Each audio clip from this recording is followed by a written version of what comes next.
마가복음 7장 24절에서 30절 말씀 같이 읽겠습니다. 같이 읽겠습니다. 예수께서 일어나서 거기를 떠나 두로 지방으로 가서 한 집에 들어가 아무도 모르게 하시려 하나 숨길 수 없더라. 이에 더러운 귀신 들린 어린 딸을 둔 한 여자가 예수의 소문을 듣고 곧 와서 그 발 아래에 엎드리니 그 여자는 헬라인이요 수로보니게 족속이라 자기 딸에게서 귀신 쫓아내 주시기를 간구하거늘 예수께서 이르시되 자녀로 먼저 배불리 먹게 할지니 자녀의 떡을 취하여 개들에게 던짐이 마땅치 아니하니라. 여자가 대답하여 이르되 주여 올소이다마는 상 아래 개들도 아이들이 먹던 부스러기를 먹나이다. 예수께서 이르시되 이 말을 하였으니 돌아가라. 귀신이 내 딸에게서 나갔느니라 하심에 여자가 집에 돌아가 본즉 아이가 침상에 누웠고 귀신이 나갔더라. 아멘. 오늘 말씀의 주제는 믿음입니다. 믿음 중에서도 큰 믿음입니다. 큰 믿음 중에서도 이방인의 큰 믿음입니다. 마태복음 15장 28절을 보면 마태복음 15장 28절을 보면 이에 예수께서 대답하여 이르시되 여자여 내 믿음이 크도다. 내 소원대로 되리라 하시니 그때로부터 그의 딸이 나으니라. 병행 본문인데요. 오늘 본문 말씀과 마태복음 15장은 병행 본문이기 때문에 같이 보면 좋습니다. 이 여인의 믿음은 하나님의 복을 받은 믿음입니다. 성도님들께 이 이방인과 같은 큰 믿음 있으시기를 주님의 이름으로 축원합니다. 그래서 하나님의 복을 많이 받으실 수 있기를 바랍니다. 큰 믿음은 어떤 믿음이냐? 큰 믿음은 겸손한 믿음입니다. 겸손한 믿음. 겸손한 믿음이 큰 믿음입니다. 오늘 말씀 묵상을 통해서 어떻게 겸손했는지 보고 배워서 우리 모두가 겸손한 믿음, 큰 믿음을 다 가지실 수 있기를 바랍니다. 아멘. 어떻게 겸손했는가? 겸손한 믿음은 어떤 믿음인가? 살펴보겠습니다. 첫 번째는 겸손한 믿음은 예수님의 침묵에 대해서 낙심하지 않는 것입니다. 예수님의 침묵에 대해서 낙심하지 않는 것. 오늘 본문은 마태복음 15장의 병행 본문과 함께 묵상하면 참 좋은데요. 마태복음 15장에 보면 예수님께서 이방 지역, 이 두로에 가셨을 때에 이 이방 여인이 예수님의 뒤를 따라오면서 자신의 귀신 들린 딸을 고쳐달라고 소리를 질렀다고 기록이 되어 있습니다. 오늘 우리가 읽은 마가복음 7장에서는 없는 내용이기 때문에 이 말씀을 마태복음 15장 22절에서 확인하도록 하겠습니다. 앞에 띄워주면 같이 한번 읽어보겠습니다.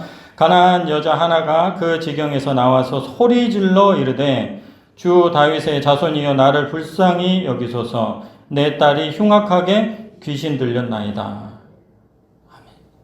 소리 지르는. 그런데 이렇게 뒤에서 소리를 지르고 있는 이 여자에 대해서 예수님께서는 한 말씀도 대답하지 아니하시니라. 이런 말씀이 기록되어 있습니다.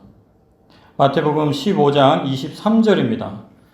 예수는 한 말씀도 대답하지 아니하시니 제자들이 와서 청하여 말하되 그 여자가 우리 뒤에서 소리를 지르오니 그를 보내소서. 예수님께서 저렇게 소리를 뒤에서 지르고 있는데 간청을 하고 있는데 한 말씀도 대답하지 아니하셨다 말씀합니다. 여러분 우리가 하나님께서 침묵하실 때 침묵은 우리의 마음을 참 낙심하게 만듭니다. 욥이 고난을 당할 때 하나님께서 침묵하셨습니다. 욥의 고통의 근본적인 원인은 하나님의 침묵 때문이었습니다. 옆에서 친구들이 뭐 이런저런 얘기를 해도 다 무시할 수 있습니다. 몸이 고통스러운 것, 이거 뭐 죽으면 끝나는 건데 그의 고민은 무엇이었냐면 하나님이 자기를 외면하고 침묵하고 있다는 것 때문에 힘들었습니다. 이 이방 여인도 같은 상황이었습니다. 그런데 이 이방 여인은 예수님의 침묵에 대해서 낙심하지 않았습니다. 아멘. 낙심하지 않았습니다. 오히려 더 부르짖었습니다. 오죽했으면 제자들이 예수님 시끄럽습니다. 이제 그만 저 사람 불러다가 고쳐서 보내시죠. 이렇게 말할 정도였습니다. 더 나아가 이 여인은 뒤에서 부르다가 안 되니까 앞으로 왔습니다. 그리고 엎드려가지고 절하면서 주여 저를 도와주시옵소서. 마태복음 15장 26절 말씀입니다. 여자가 와서 예수께 절하며 이르되 주여 저를 도우소서. 주여 저를 도우소서. 이 말은 뒤에서부터 해왔던 말입니다. 이제 앞에 가가지고 절하면서 엎드려서 주여 저를 도우소서 이렇게 말합니다. 성도 여러분, 기도해도 아무 응답이 없을 때, 예수님이 침묵하실 때, 하나님이 아무런 대답도 안 하실 때 이 여인처럼 낙심하지 말고 예수님께 더 가까이 나아가는 겸손한 믿음을 가지시기를 주님의 이름으로 축원합니다.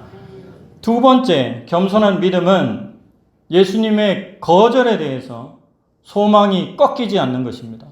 예수님의 거절에 대해서 소망이 꺾이지 않는 것. 예수님께서는 이 여인의 간청을 3번 거절하셨습니다. 이 3번이라는 것은 굉장히 중요한 의미를 가집니다. 첫 번째는 침묵하심으로 거절하셨습니다. 마태복음 15장 23절에 보면 우리가 읽었던 것처럼 예수는 한 말씀도 대답하지 아니하시니 제자들이 와서 청하여 말하되 그 여자가 우리 뒤에서 소리를 지르오니 그를 보내소서. 한 말씀도 대답하지 아니하셨다. 침묵으로 거절하셨습니다. 두 번째는 소망을 꺾는 말을 하심으로써 거절하셨습니다. 소망을 꺾는 말. 24절입니다. 마태복음 15장 24절입니다. 같이 한번 읽어보겠습니다.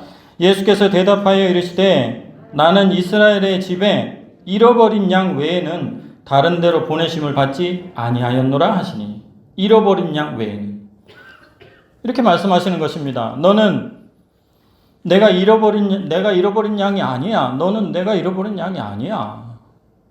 너는 내 양이 아니야. 너는 누군데 나한테 와서 이러는 거야. 이렇게 말씀하시는 거죠. 이 말씀은 이 여인의 소망을 단번에 꺾어버리기에 충분한 그런 모욕적인 말이었습니다. 아주 잔인한 말입니다. 만약 여러분들이 누군가에 가서 기대를 가지고 부탁을 했는데 그 사람이 당신 나 알아요? 이렇게 말한다면 어떤 마음이 들겠습니까? 계속 부탁하겠습니까? 그렇게 말하는 사람한테? 그런데 이 여인은 그 소리를 듣고도 예수님께 자신을 도와달라고 간청했습니다.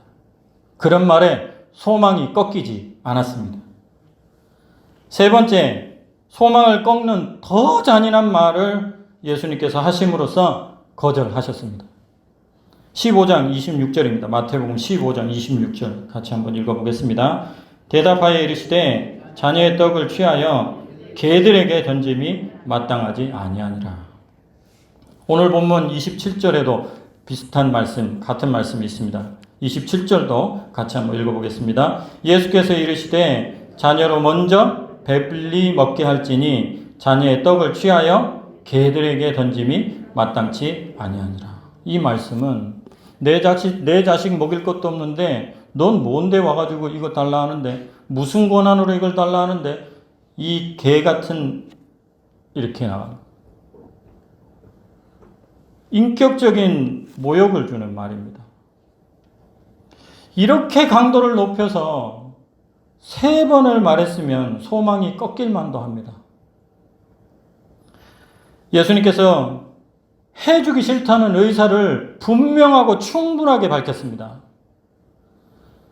마지막에는 인격적인 모욕을 하면서까지 충분하게 거절했습니다. 그러나 그 어떤 거절을 해도 이 여자는 소망이 꺾이지 않습니다. 아무리 거절을 해도, 아무리 모욕적인 말을 들어도 소망이 꺾이지 않습니다. 28절 말씀을 보면, 오늘 본문 28절 말씀, 여자가 대답하여 이르되 주여 올소이다마는 상 아래 개들도 아이들이 먹던 부스러기를 먹나이다. 올소이다마는. 이 여인의 말 중에 감동이 되는 말이 올소이다. 그 다음 많으니 저는 감동이 됐습니다. 많으니. 맞습니다. 그러나를 또 얘기하는 겁니다. 그러나 무슨 말을 해도, 아무리 말을 해도, 어떻게 거절을 해도 이 여인의 소망은 꺾이지가 않았습니다. 마태복음 8장에 보면 이방 지역 가버나움의 이방인 백부장이 나옵니다. 백부장이 예수님께 나와서 종을 고쳐달라고 말씀을 드렸습니다. 그때 예수님께서는 내가 가서 고쳐주겠다. 내가 가서 고쳐주겠다. 말씀도 아니고 가서 고쳐주겠다. 그렇게 말씀하셨습니다. 거절하지 않으셨습니다. 이방인이라고 다 거절하는 거 아니었습니다. 마태복음 8장 5절 7절을 읽어드리겠습니다. 예수께서 가버나움에 들어가시니 한 백부장이 나와 간구하여 이르되 주여 내 하인이 중풍병으로 집에 누워 몹시 괴로워하나이다. 이르시되 내가 가서 고쳐주리라. 그런데 같은 이방인인데 두로의 수로보닉의 여인 이 사람에게는 왜 이렇게 가혹하게 거절하셨을까? 의문이 듭니다. 이유는 아무리 찾아봐도 잘 모르겠습니다. 이유는 잘 모르겠지만 마태와 마가가 전하고 싶은 메시지는 이 여인은 아무리 거절을 당해도 예수님에 대한 소망이 꺾이지 않는 겸손한 믿음이 있었다는 것입니다. 성도 여러분에게도 이런 겸손한 믿음이 있으시기를 바랍니다. 거절당하는 것 같은 느낌이 들어도 예수님에 대한 소망이 꺾이지 않으시기를 바랍니다. 세 번째, 겸손한 믿음은 어떤 믿음일까? 겸손한 믿음은 자신의 자격 없음에 대해서 인정하는 것입니다. 이 말씀 중요하기 때문에 같이 한번 따라했으면 좋겠습니다. 겸손한 믿음은 자신의 자격 없음에 대해 인정하는 것입니다. 자신의 자격 없음에 대해 인정하는 것이 겸손한 믿음입니다. 이 여인은 헬라인이었습니다. 헬라인은 유대인보다 우월한 위치에 있는 사람이었습니다. 그러나 이 여인은 유대인의 관점으로 자신을 바라보고 있습니다. 유대인의 입장에서 이 여인은 자신이 이방인이라는 것을 알고 있습니다. 그래서 하나님의 복을 받을 수 없다는 것을 알고 있습니다. 그런데 이 여인은 그것을 겸손히 받아들입니다. 그래서 이 여인의 간청에는 무례함이라는 것은 찾아볼 수가 없습니다. 우리가 기도할 때 무례할 수 있습니다. 마치 당연히 받아야 되는 것을 받아야 되는 것처럼 그렇게 기도할 때 많이 있습니다. 당연히 내가 받을 것을 받아내겠다는 느낌이 이 여자한테는, 이 여인에게는 전혀 없습니다. 느낄 수가 없습니다. 그래서 부스러기 은혜라도 주님 주십시오. 개들도 상에서 떨어지는 부스러기 은혜라도 먹지 않습니까? 그거라도 주십시오.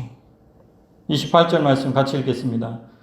여자가 대답하여 이르되 주여 올소이다마는 상 아래 개들도 아이들이 먹던 부스러기를 먹나이다. 아멘. 부스러기를 먹나이다. 우리는 우리 자신을 중심으로 생각하기를 참 좋아합니다.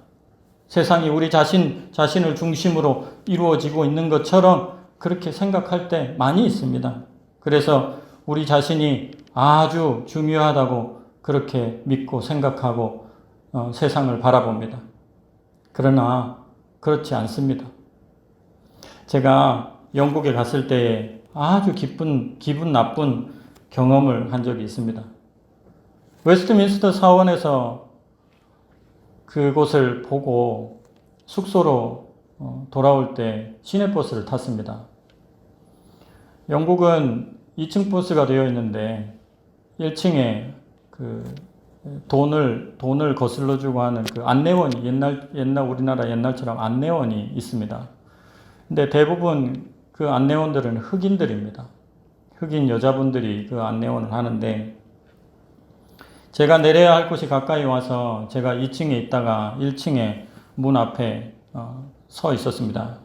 그런데 이 흑인 여자 안내원이 저에게 문 앞에 서 있지 말고 앉으라고 이렇게 하는 거예요.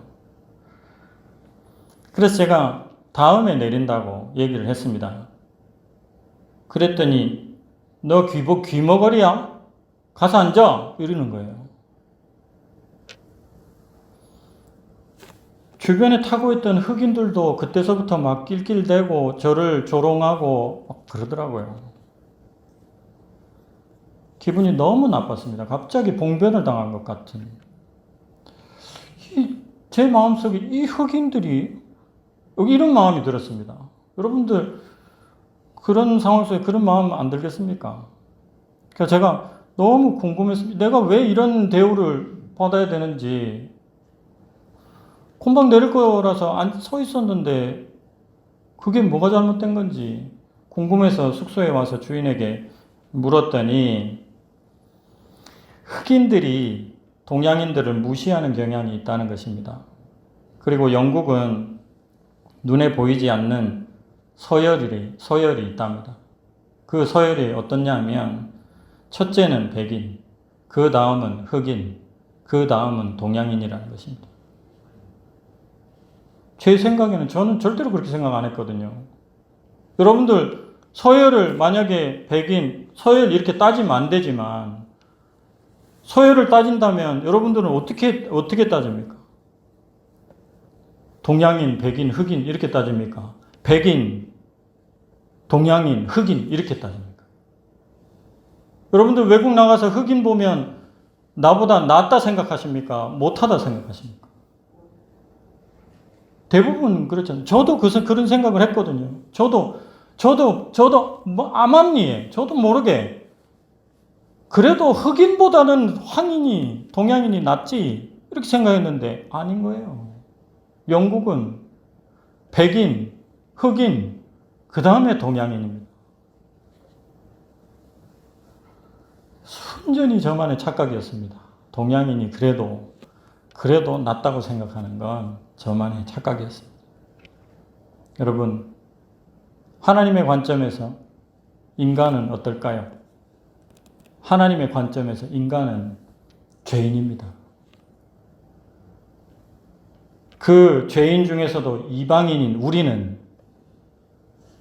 더러운 개와 같은 그런 외인입니다. 외인. 우리는 하나님의 자녀가 아니었습니다. 우리는 밖에 있었던 사람이었습니다. 그래서 자격이 없는 우리에게 베푸시는 하나님의 은혜는 그것이 작은 것이든 큰 것이든 결코 당연한 것이 하나도 없습니다. 하나님께서 자격이 없는 우리에게 베푸시는 은혜는 특별한 은혜입니다. 그래서 우리의 구원에 대해서, 우리에게 베푸시는 하나님의 복에 대해서 우리는 자랑할 것이 하나도 없습니다. 그 모든 것이 은혜인 줄 믿습니다. 로마서 11장 18절 말씀을 같이 한번 읽어보겠습니다. 그 가지들을 향하여 자랑하지 말라. 자랑할지라도 네가 뿌리를 보존하는 것이 아니요 뿌리가 너를 보존하는 것이니라. 아멘. 우리는 원래 가지도 아니고 접붙여진 가지였습니다. 접붙여진 가지가 원래 가지가 어떻느니 저떻느니 할 수 있는 그러한 자격이 없습니다. 아무것도 없습니다. 우리는 외인이었고 하나님의 자녀가 아니었습니다. 그럼에도 불구하고 하나님께서 우리를 사랑하셔서 그저 사랑하셔서 우리를 하나님의 자녀 되게 하시고 여기까지 인도해 주셨습니다. 감사해야 될 줄로 믿습니다. 우리가 우리의 자격 없음에 대하여 인정하는 말을 할 때에 주님께서 기뻐하십니다. 그것이 겸손한 믿음입니다. 그것이 주님이 인정하시는 큰 믿음입니다. 그로 인해 우리는 하나님이 주시는 복을 또 받게 되는 것입니다. 이와 같이 겸손한 말을 듣는 것이, 이 말을 듣기 위해서 주님께서는 이 여인을 그렇게 가혹하게 밀어붙이셨던 것입니다. 주님의 목표는 이 겸손한 말을 하는 것, 저는 개와 같습니다. 저는 이 복을 받을 만한 자격이 안 됩니다. 부스러기의 은혜라도 주시옵소서. 이 말을 듣기 위해서 주님께서 몰아치고 또 몰아치고 가혹하게 그를 다루었던 것입니다. 29절 말씀을 보십시오. 예수께서 이르시되 이 말을 하였으니 돌아가라. 성도 여러분, 우리 자신의 자격 없음을 항상 인정하실 수 있기를 바랍니다. 하나님께로부터 받은 복이 있으시다면 감사하시기를 바랍니다. 그리고 하나님의 은혜에 대해 자기 자랑을 이제부터는 하지 않기로 결심하시기를 주님의 이름으로 축원합니다. 말씀을 맺겠습니다. 겸손한 믿음은 어떤 믿음인가 우리가 묵상했습니다. 첫 번째는 예수님의 침묵에도 낙심하지 않는 것. 두 번째는 예수님의 거절에도 소망이 꺾이지 않는 것. 세 번째는 자신의 자격 없음을 인정하는 것. 성도님들께서 이런 겸손한 믿음, 큰 믿음 소유자가 되시기를 바랍니다. 주님께서 복을 많이 내려주시기를 주님의 이름으로 축원합니다. 아멘. 기도하겠습니다. 살아계신 하나님 아버지 감사합니다. 저희들이 감히 하나님을 아버지라 부릅니다. 이 은혜를 주신 것을 감사합니다.